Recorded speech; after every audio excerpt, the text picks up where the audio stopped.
Selamat pagi untuk jemaat GPDI Hebron. Selamat berjumpa lagi dalam kasih Kristus. Saya bersyukur hari yang indah, hari yang berbahagia ini kita boleh diberikan kesempatan untuk beribadah. Ya, mungkin walaupun masih online gitu ya, saluran YouTube dari jemaat Hebron, tetapi saya percaya kita akan diberkati melalui ibadah kita pada saat ini. Saya berterima kasih kepada Tante yang kembali mempercayakan saya untuk menyampaikan firman Tuhan. Untuk itu, sebelum kita mendengarkan kebenaran firman Tuhan, mari kita satu di dalam doa. Kami bersyukur untuk hari yang baru, yang indah, yang Tuhan Yesus boleh berikan dalam hidup kami. Kalau kami boleh ada sebagaimana kami ada, semua karena kemurahan Tuhan. Sebentar kami akan mendengarkan kebenaran firman Tuhan. Urapi hamba-Mu, urapi kami semua, urapi sarana internet yang akan kami gunakan, agar supaya ketika firman Tuhan disampaikan, fokus kami tertuju kepada firman Tuhan. Karena kami perlu, kami butuh firman Tuhan dalam setiap hidup kami. Terima kasih, kami berdoa dan mengucap syukur hanya di dalam nama Tuhan Yesus Kristus. Haleluya. Amin. Puji Tuhan. Dan pada kesempatan hari ini ya, tema saya akan membawakan firman Tuhan. Tema saya adalah tetap aman dalam keadaan ketidakamanan. Ya. Tetap aman dalam keadaan ketidakamanan. Dan bukankah itu yang kita mungkin rasakan, alami, hadapi hari-hari ini gitu ya. Tapi melalui firman Tuhan pada saat ini kita boleh melihat bahwa walaupun di tengah-tengah situasi yang tidak aman, tapi kita tetap merasa keamanan yang Tuhan kerjakan dalam setiap kehidupan kita. Puji Tuhan, kita melihat kebenaran firman Tuhan di dalam Kejadian pasalnya yang ke-15. Kita akan baca, saya akan bacakan ayat 1 sampai ayatnya yang ke-6. Lembaga Alkitab memberi judul Perjanjian Allah dengan Abram, janji tentang keturunan. Puji Tuhan. Kemudian datanglah firman Tuhan kepada Abram dalam suatu penglihatan. Janganlah takut, Abram, akulah perisaimu. Upahmu akan sangat besar. Abram menjawab, ya Tuhan Allah, apakah yang akan engkau berikan kepadaku? Karena aku akan meninggal dengan tidak mempunyai anak. Dan yang akan mewarisi rumahku ialah Eliezer orang Damsyik itu. Lagi kata Abram, engkau tidak memberikan kepadaku keturunan, sehingga seorang hambaku nanti menjadi ahli warisku. Tetapi datanglah firman Tuhan kepadanya, demikian, orang ini tidak akan menjadi ahli warismu, melainkan anak kandungmu, dialah yang akan menjadi ahli warismu. Lalu Tuhan membawa Abram keluar serta berfirman, coba lihat ke langit, hitunglah bintang-bintang jika engkau dapat menghitungnya. Maka firman-Nya kepadanya, demikianlah banyaknya nanti keturunanmu. Ayat yang ke-6. Lalu percayalah Abram kepada Tuhan, maka Tuhan memperhitungkan hal itu kepadanya sebagai kebenaran. Puji Tuhan, saudara yang dikasihi oleh Tuhan. Dalam kisah ini, dalam teks Alkitab, teks firman Tuhan, di mana pasal 15 ini, tiba-tiba ujuk-ujuk ayat 1 mengatakan, kemudian datanglah firman Tuhan kepada Abram dalam suatu penglihatan. Janganlah takut Abram, akulah perisaimu, upahmu akan sangat besar. Puji Tuhan. Kalau saudara memperhatikan cerita kebenaran firman Tuhan ini, di pasal sebelumnya Abraham dia baru selesai mengalahkan Raja Kedorlaomer ya pada waktu itu, di mana Sodom dan Gomora itu bukan dijajah ya, diperangi, didatangi oleh raja-raja yang begitu banyak. Tetapi Abram dan anak buahnya, budak-budaknya, mereka bisa mengalahkan raja-raja pada waktu itu, khususnya dalam kepemimpinan Kedorlaomer pada waktu itu. Sehingga Abraham bisa dikatakan capek. Abraham pikirannya bercampur aduk dan dia merasakan, waduh, udah capek mengalahkan banyak musuh, ya. Nanti di ayat-ayat berikut kita telah baca tadi, ayat 2, 3, dan 4, bisa dikatakan bahwa Abraham sudah umur 70, udah mau 80, tetapi janji Tuhan belum dinyatakan, keturunannya bercampur aduk. Tetapi Tuhan baik, ya. Dikatakan bahwa kemudian datanglah firman Tuhan kepada Abram dengan suatu penglihatan, jangan takut Abram, akulah perisaimu, upamu akan sangat besar. Nah, jadi Abram sebenarnya dia merasakan suatu keadaan tidak aman, tidak nyaman dalam dia menjalani kehidupannya. Saudara yang dikasihi oleh Tuhan, jemaat GPD Hebron yang dikasihi dan diberkati oleh Tuhan, rasa aman itu sangat dan sangat diinginkan, dinanti-nantikan, dan ingin dirasakan oleh setiap manusia yang ada di dunia ini. Ya, rasa aman itu. Dan saudara yang dikasihi oleh Tuhan, salah satu kebutuhan dasar manusia itu adalah rasa aman. Entah rasa aman dari hal yang kecil sampai rasa aman sampai hal yang besar. Contoh hal yang kecil, ya, bisa dikatakan aman dari fitnah gitu ya. Ya, tidak difitnah oleh orang, aman dari ya hal-hal yang negatif, ya, puji Tuhan. Sampai hal yang besar, aman dalam perjalanan, aman dalam merasakan ya keluarga yang baru, aman dalam tempat tinggal, aman berkendara, dan lain sebagainya. Ada banyak kebutuhan-kebutuhan manusia, tapi salah satu kebutuhan yang mendasar manusia itu adalah adanya rasa aman. Ya. Ketika kita membeli suatu rumah, misalnya di perumahan, pasti yang kita akan lihat, aman nggak perumahan itu? Ada satpam nggak yang berjaga-jaga dan lain sebagainya. Ketika rumah itu tidak terjamin keamanannya, walaupun mungkin bagus, paling kita mikir 2 kali untuk kita membeli rumah itu. Ya. Walaupun mungkin rumah cuma sederhana, tapi tingkat keamanannya tinggi, CCTV 1x24 jam, satpam ya ada 3 atau 4 seat yang bergantian jaga, pasti kita merasa aman.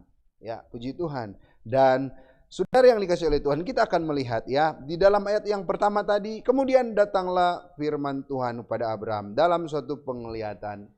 Abraham, janganlah kamu takut, akulah perisaimu, upamu akan sangat besar.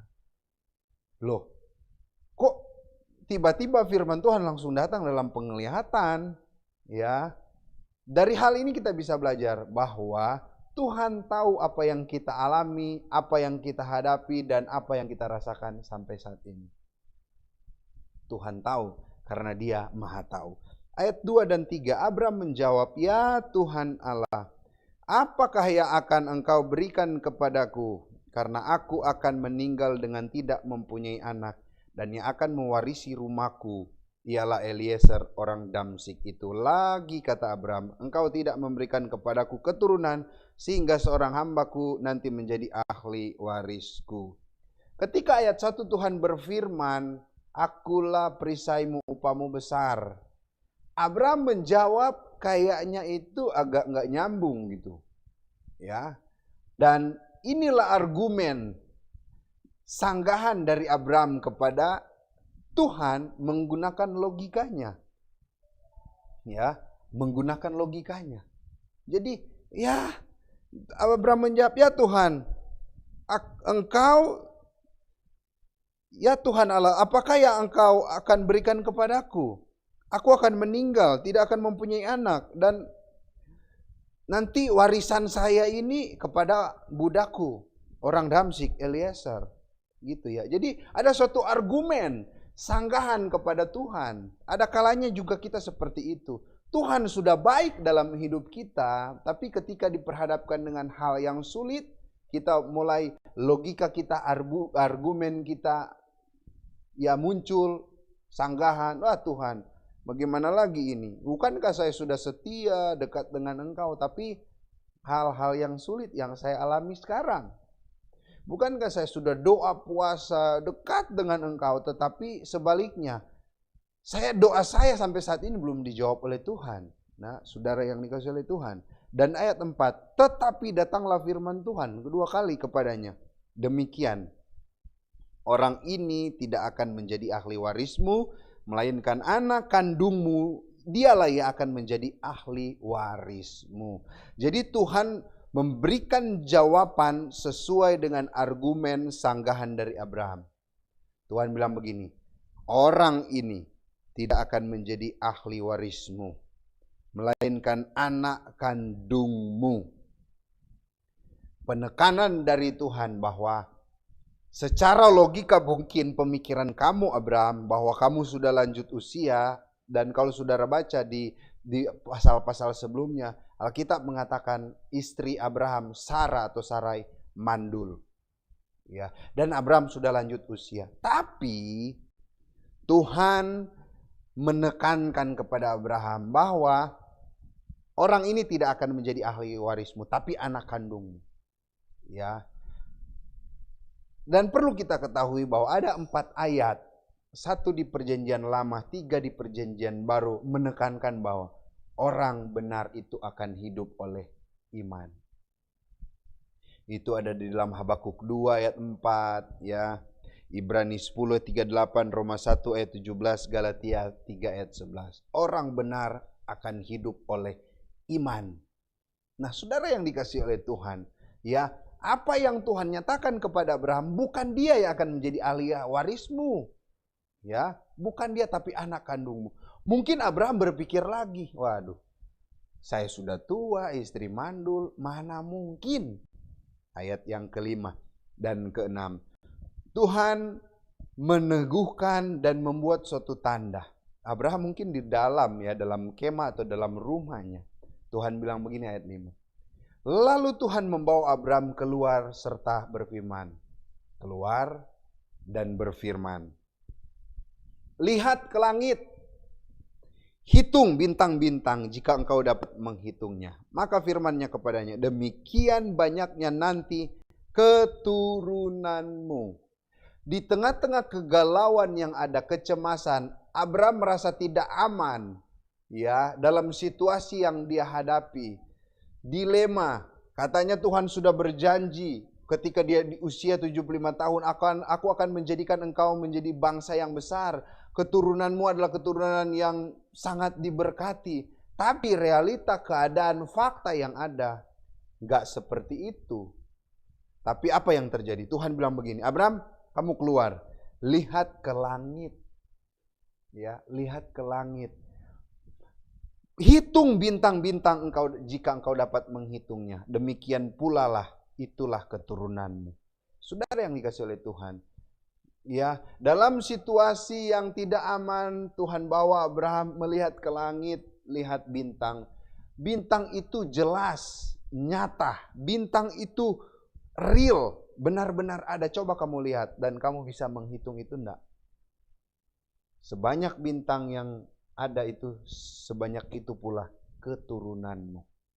Ya, saudara yang dikasihi oleh Tuhan, saya melihat di sini pergumulan Abraham itu benar-benar luar biasa. Yang pertama yang saya perhatikan, dia hidup tidak ada kepastian. Tidak ada kepastiannya begini. Tadi saya katakan, sebelumnya di pasal 12, Abraham kamu keluar. Ya, pergi ke negeri yang akan kutunjukkan kepadamu. Aku akan memberikan keturunanmu, memberkati keturunanmu dengan banyak berlimpah. Tapi sampai saat ini Abraham belum melihat itu. Jadi Abraham hidup tidak ada kepastian. Berikut, tidak merasa aman akan hari depan. Mana mungkin Tuhan janji akan memberkati keturunan saya jadi banyak, tapi realitanya saya belum memiliki keturunan. Hari depan itu dia belum merasa aman. dan menghadapi hidup yang penuh peperangan dan pergumulan. Sebelumnya dia telah mengalahkan banyak raja-raja. Inilah pergumulan Abram. Dia merasa tidak aman, tidak nyaman dalam situasi, dalam dia menjalani kehidupannya. Tapi saudara yang dikasihi oleh Tuhan, dikatakan, coba lihat ke langit, hitunglah bintang-bintang jika engkau dapat menghitungnya. Bintang-bintang adalah tanda janji Tuhan. Bintang-bintang tanda janji Tuhan. Ya, berikut, bintang itu begitu nyata dan jelas kelihatan bintang itu. Dan yang ketiga, Abraham terpukau, terpesona dan terpikat. Dia lihat, wah, luar biasa ini tanda janji Tuhan. Saya suruh lihat, suruh hitung bintang-bintang di langit. Ketika pada waktu itu Yesus berkhotbah di bukit, dan Yesus bilang begini, janganlah engkau khawatir akan tubuhmu, akan hidupmu, akan apa yang kamu pakai, makan, minum. Ya, dan Tuhan Yesus juga ya mengumpamakan, dia bilang begini, coba lihat, pandanglah burung di udara, di langit, yang tidak menabur, tidak menanam, namun Bapamu di surga memberi mereka makan. Dan ini Abraham, Tuhan bilang, coba kamu lihat di bintang di langit. Itu jelas bintang. Ya, maknanya adalah bahwa janji Tuhan itu memang jelas dan pasti. Suruh lihat, dan Abraham terpukau, terpesona, terpikat dengan bintang-bintang itu. Dan apa yang saya mau katakan kepada saudara di ayat yang ke-6, lalu percayalah Abraham kepada Tuhan, maka Tuhan memperhitungkan hal itu kepadanya sebagai kebenaran.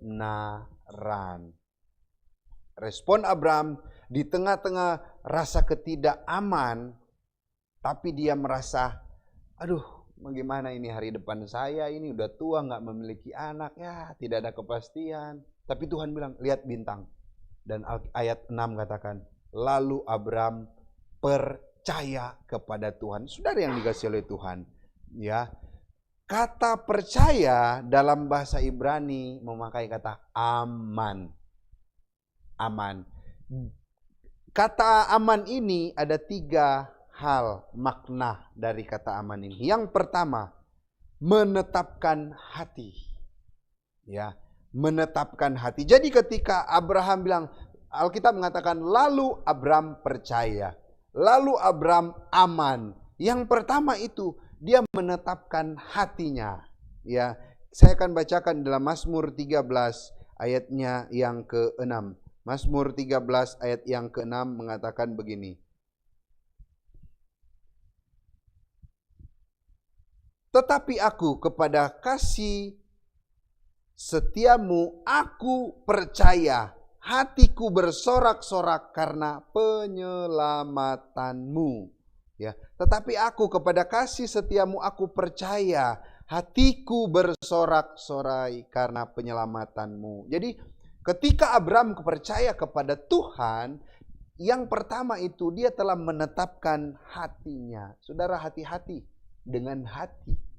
Karena dengan hati itu kita bisa sakit hati dan menjauhi Tuhan.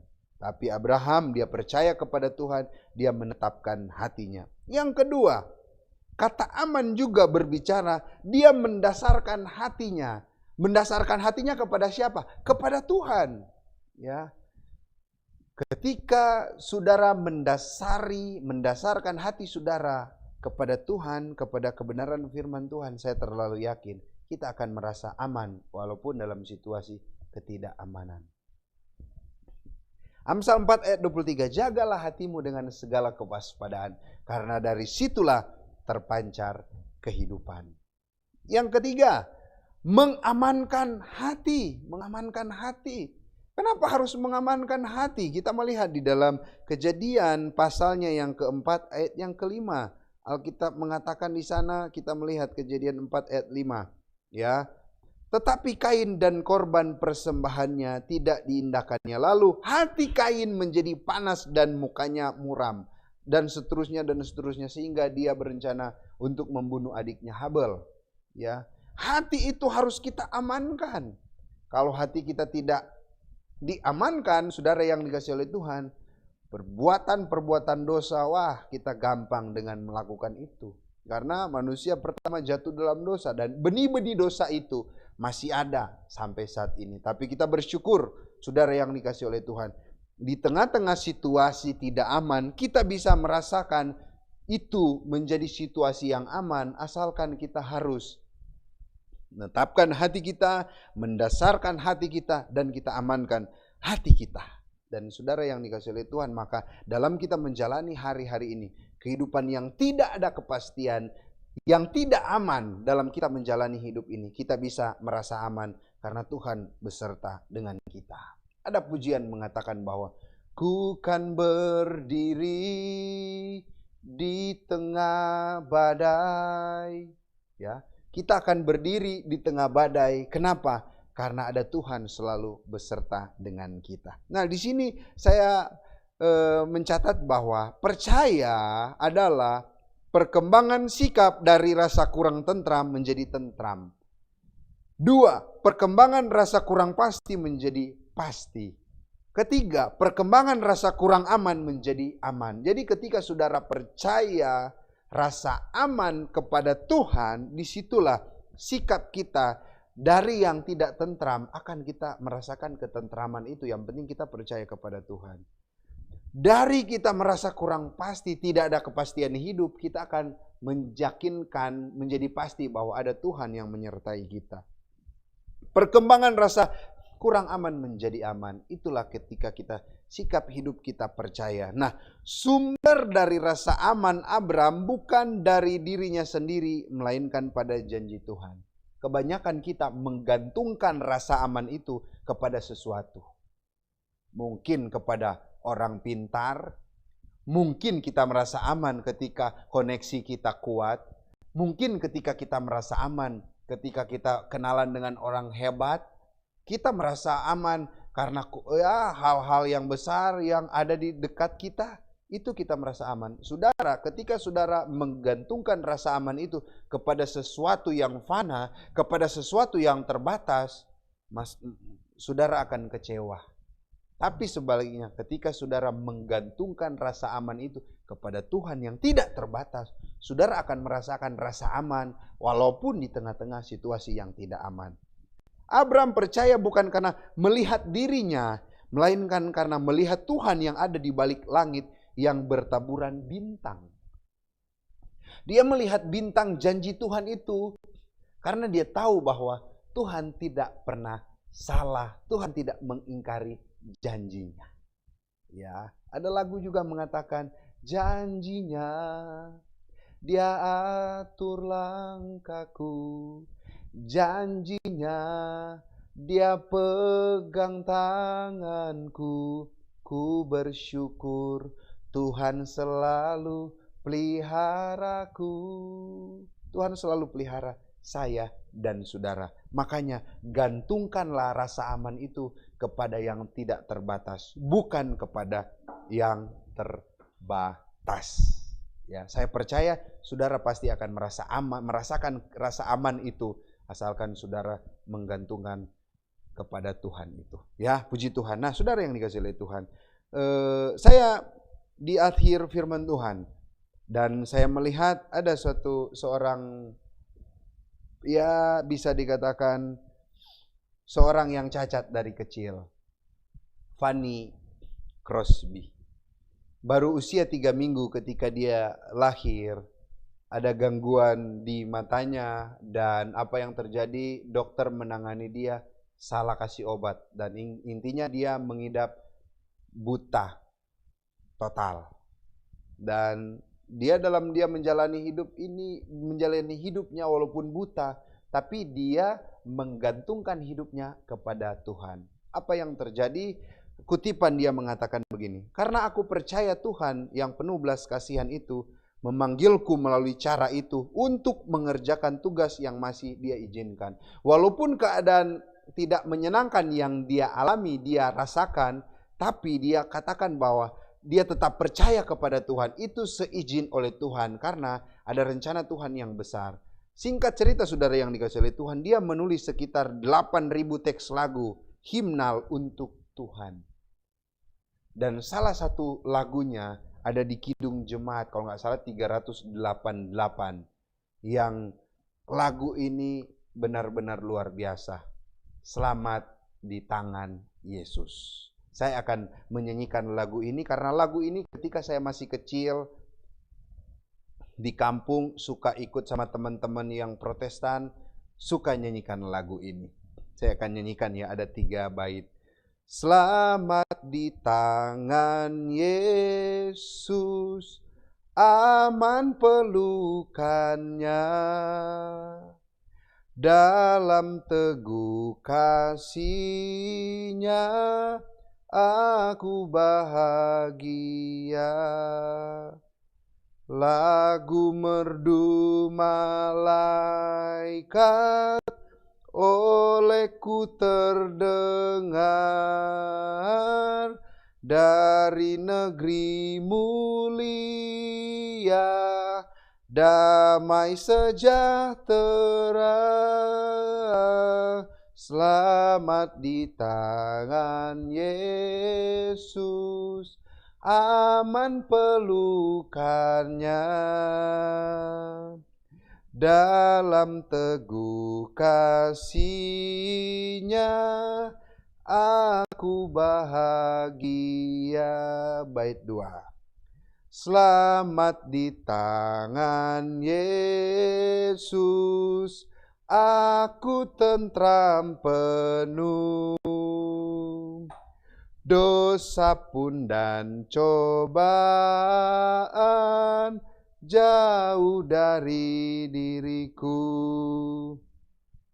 Duka, cemas, dan bimbang, kuasanya tak tetap, goda dan air mata akan segera lenyap. Selamat di tangan Yesus, aman pelukannya, dalam teduh kasih-Nya aku bahagia. Bait 3. Yesus perlindunganku, telah mati bagiku, padanya ku percaya, Yesus kekal teguh.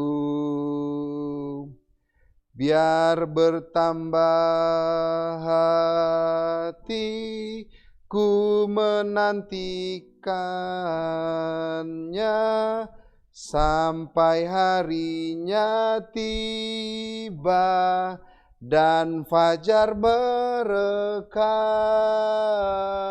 Selamat di tangan Yesus, aman pelukannya,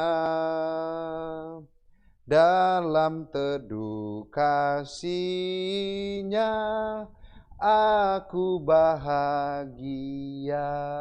Saudara, ketika saudara ada di dalam tangan Tuhan, walaupun situasi tidak aman, tapi disitulah saudara tetap merasa aman, tentram, karena bukan saja ada di tangan Tuhan, tapi Yesaya 46 ayat 4 mengatakan, sampai masa tua, sampai rambut putih, kita tetap Tuhan gendong, Tuhan peluk kita. Disitulah kita boleh merasakan rasa aman itu. Puji Tuhan, Tuhan Yesus memberkati kita semua. Saya percaya kita diberkati melalui ibadah ini. Mari kita satu dalam doa. Terima kasih untuk firman Tuhan. Tanamkan setiap firman Tuhan di tanah hati kami yang terbaik, agar supaya Tuhan kami boleh merasa aman, damai, tentram, walaupun di tengah situasi yang tidak aman. Biarlah Tuhan kami boleh menjadi pelaku-pelaku firman Tuhan, Kami mau menggantungkan rasa percaya kami bukan kepada sesuatu yang terbatas, sesuatu yang fana, tetapi sesuatu yang tidak terbatas, yaitu Engkau sendiri, Tuhan Yesus. Terima kasih, berkati seluruh jemaat GPDI Hebron dalam pekerjaan usaha mata pencarian, keluarga, rencana-rencana ke depan. Tuhan buka jalan. Khusus kami berdoa untuk Ibu Gembala kami, buat Tante Lis. Tetap Tuhan terus memberkati dengan kesehatan dan kekuatan.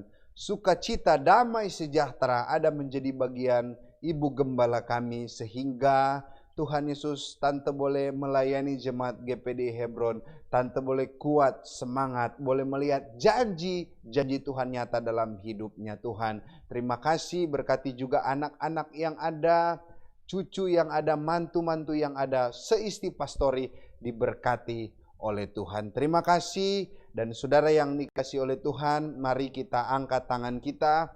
Kiranya wajah kemuliaan Allah menyinari, menaungi, dan membimbing kita semua. Dan adalah kiranya berkat dari Allah Bapa kita, cinta kasih sayang dari Yesus Sang Putra, serta persekutuan dari Allah Roh Kudus menyertai kita mulai hari ini, besok, bahkan sampai selama-lamanya, dalam nama berkat Tuhan Yesus Kristus. Haleluya.